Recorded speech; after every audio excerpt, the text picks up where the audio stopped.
Hello students, ಈ ವಿಡಿಯೋದಲ್ಲಿ ನಾವು ನೀಟ್ ವಿದ್ಯಾರ್ಥಿಗಳಿಗೆ ಸ್ಟೇಟ್ ಕೌನ್ಸಿಲಿಂಗ್ ಯಾವಾಗ ಸ್ಟಾರ್ಟ್ ಆಗುತ್ತೆ ಇದಕ್ಕೆ ಸಂಬಂಧಪಟ್ಟಂತೆ ಕೆಲವು ಇಂಪಾರ್ಟೆಂಟ್ ಇನ್ಫಾರ್ಮೇಷನ್ಸನ್ನು ಈ ವಿಡಿಯೋದಲ್ಲಿ ನಾವು ತಿಳ್ಕೊತಾ ಹೋಗೋಣ. ವಿಡಿಯೋವನ್ನು ಸ್ಟಾರ್ಟ್ ಮಾಡ್ತೀನಿ. ಅದಕ್ಕಿಂತ ಮೊದಲು ಲೈಕ್ ಮಾಡಿ ಮತ್ತು ತಪ್ಪದೆ ಸಬ್ಸ್ಕ್ರೈಬ್ ಮಾಡ್ಕೊಳ್ಳಿ. ಈಗ ನಾವು ಇನ್ಫಾರ್ಮೇಷನನ್ನು ತಿಳ್ಕೊತಾ ಹೋಗೋಣ. ಸೊ ಈಗ ವಿದ್ಯಾರ್ಥಿಗಳೆಲ್ಲ ವೆಯ್ಟ್ ಮಾಡ್ತಿದ್ರಾ ಆಫ್ಟರ್ ನೀಟ್ ರಿಸಲ್ಟ್ ಯಾವಾಗ ಕೌನ್ಸಿಲಿಂಗ್ ಸ್ಟಾರ್ಟ್ ಆಗುತ್ತೆ ಅಂತ ಹೇಳಿ. ಈಗ ಕೌನ್ಸಿಲಿಂಗ್ಗೆ ಸಂಬಂಧಪಟ್ಟಂತೆ ಸ್ಟೇಟ್ ಅಲ್ಲಿ ಯಾವ ರೀತಿ ಕೌನ್ಸಿಲಿಂಗ್ ಪ್ರೋಸೆಸ್ ಇರುತ್ತೆ ಅಂತಂದರೆ, ಈಗ ನಮ್ಮ KA ಕಡೆಯಿಂದನೇ ಸ್ಟೇಟ್ ಕೌನ್ಸಿಲಿಂಗನ್ನು ನಡೆಸ್ತಕ್ಕಂಥದ್ದು. ಇದಕ್ಕೆ ಸಂಬಂಧಪಟ್ಟಂತೆ ನಿಮಗೆ ಇನ್ಫಾರ್ಮೇಷನ್ ಗೊತ್ತಿದೆ.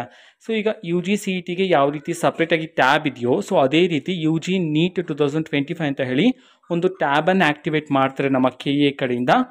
ಅದರಲ್ಲಿ ನಿಮಗೆ ಸ್ಟೇಟ್ ಕೌನ್ಸಿಲಿಂಗ್ಗೆ ಸಂಬಂಧಪಟ್ಟಂತೆ ಅಪ್ಡೇಟ್ಸ್ಗಳು ಸಿಗ್ತಿರುತ್ತೆ. ಓಕೆನಾ. ಅದಕ್ಕಿನ್ನೂ ಸಹ ತುಂಬ ಟೈಮ್ ಇದೆ, ಬಿಕಾಸ್ ರಿಜಿಸ್ಟ್ರೇಷನ್ ಇನ್ನೂ ಆಗಿಲ್ಲ. ಬಟ್ ಯಾವಾಗ ನಾವು ಚೆಕ್ ಮಾಡ್ಕೋಬೋದು ಈ ಪ್ರೋಸೆಸ್ ಎಲ್ಲ ಆ್ಯಂಡ್ ಕೌನ್ಸಿಲಿಂಗ್ ಯಾವಾಗೆಲ್ಲ ಸ್ಟಾರ್ಟ್ ಆಗ್ಬೋದು ಇದನ್ನು ನಾವು ತಿಳ್ಕೊಳೋದಾದರೆ, ನೋಡಿ, ನಿಮಗೆ ಆಲ್ ಇಂಡಿಯಾ ಕೌನ್ಸಿಲಿಂಗ್ ಅಂತ ಹೇಳಿ ಇರುತ್ತೆ ಆ್ಯಂಡ್ ಸ್ಟೇಟ್ ಕೌನ್ಸಿಲಿಂಗ್ ಅಂತ ಹೇಳಿ ಇರುತ್ತೆ. NMC ಕಡೆಯಿಂದ ಅಫಿಷಿಯಲ್ ಆಗಿ ತಿಳಿಸ್ತಾರೆ. ಓಕೆನಾ. ಸ್ಟೇಟ್ ಕೌನ್ಸಿಲಿಂಗ್ ಯಾವಾಗ ನಡೆಸಬೇಕು ಈ ಮಾಹಿತಿಗಳನ್ನೆಲ್ಲ ನಮ್ಮ NMC ಕಡೆಯಿಂದ ತಿಳಿಸ್ತಾರೆ.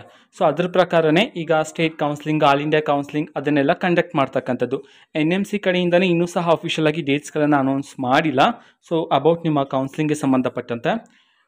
ಈಗ ಆಲ್ ಇಂಡಿಯಾ ಕೌನ್ಸಿಲಿಂಗ್ ಸ್ಟಾರ್ಟ್ ಆಗಿದ ನಂತರ ಅದರಲ್ಲಿ ಫಸ್ಟ್ ರೌಂಡ್ ರಿಸಲ್ಟ್ ಬರುತ್ತೆ ನೋಡಿ. ಆವಾಗ ಕರ್ನಾಟಕದಲ್ಲಿ ಕೌನ್ಸಿಲಿಂಗ್ ಪ್ರೋಸೆಸ್ ಅನ್ನೋದು ಸ್ಟಾರ್ಟ್ ಆಗ್ತಕ್ಕಂಥದ್ದು. ಅಂತಂದರೆ ಸ್ಟೇಟ್ ಕೌನ್ಸಿಲಿಂಗಿಂತ ಮೊದಲೇ ಆಲ್ ಇಂಡಿಯಾ ಕೌನ್ಸಿಲಿಂಗ್ ಸ್ಟಾರ್ಟ್ ಆಗಿ ಅದರಲ್ಲಿ ನೀವು ಆಗಲೇ ಪಾರ್ಟಿಸಿಪೇಟ್ ಮಾಡಿರ್ತೀರ. ಆವಾಗ ಇಲ್ಲಿ ಕರ್ನಾಟಕದಲ್ಲಿ ಕೌನ್ಸಿಲಿಂಗ್ ಅನ್ನೋದು ಸ್ಟಾರ್ಟ್ ಆಗ್ತಕ್ಕಂಥದ್ದು. ಕೌನ್ಸಿಲಿಂಗ್ಗೆ ಸಂಬಂಧಪಟ್ಟಂತೆ ಇನ್ನೂ ಹಲವಾರು ಮಾಹಿತಿಗಳು ಬಂದ ನಂತರ ಆದಷ್ಟು ಬೇಗ ನಾನು ನಿಮಗೆ ಇನ್ಫಾರ್ಮೇಷನನ್ನು ತಿಳಿಸ್ತೀನಿ. ಅದಕ್ಕೋಸ್ಕರ ಚಾನಲ್ಗೆ ಸಬ್ಸ್ಕ್ರೈಬ್ ಮಾಡ್ಕೊಳ್ಳಿ. ಇದು ಇವತ್ತಿನ ಒಂದು ವಿಡಿಯೋ. ಮತ್ತೀಗ ನಾವು ಟೆಲಿಗ್ರಾಮ್, ಇನ್ಸ್ಟಾಗ್ರಾಮ್ ಮತ್ತು ಫೇಸ್ಬುಕ್ಕಲ್ಲಿ ಈಗ ವಿಡಿಯೋಸ್ಗಳನ್ನು ಅಪ್ಲೋಡ್ ಮಾಡ್ತಿದ್ದೀವಿ. ಲಿಂಕ್ಸ್ಗಳನ್ನು ಡಿಸ್ಕ್ರಿಪ್ಷನ್ ಬಾಕ್ಸಲ್ಲಿ ಕೊಟ್ಟಿರ್ತೀನಿ, ಕ್ಲಿಕ್ ಮಾಡಿಬಿಟ್ಟು ಫಾಲೋ ಮಾಡಿ. ಓಕೆನಾ. Thank you, bye.